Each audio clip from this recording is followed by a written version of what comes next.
halkan waa degmada Gacanta soo dhawaada daawasho wanaagsan hool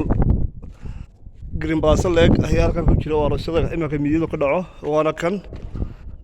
iska daawasho wanaagsan hoolka inta leeg weeyaan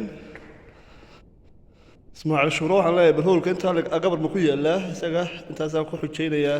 aad u maasan yahay injineer maxamed waxaan leeyahay balilaag hoolka green baasal leeg intuu leeyahay وما مودي مال تجمع قول بد مودي ذكرك يا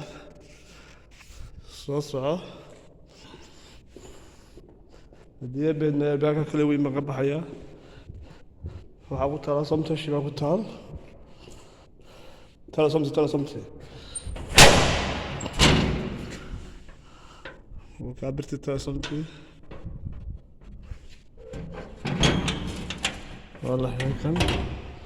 يبقى صنعه دقبل على البرنامج ضدك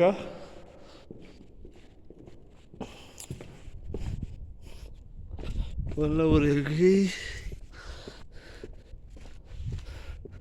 هو الكوينة ولا وريقي شرارك حفلتها محرضة وحاصل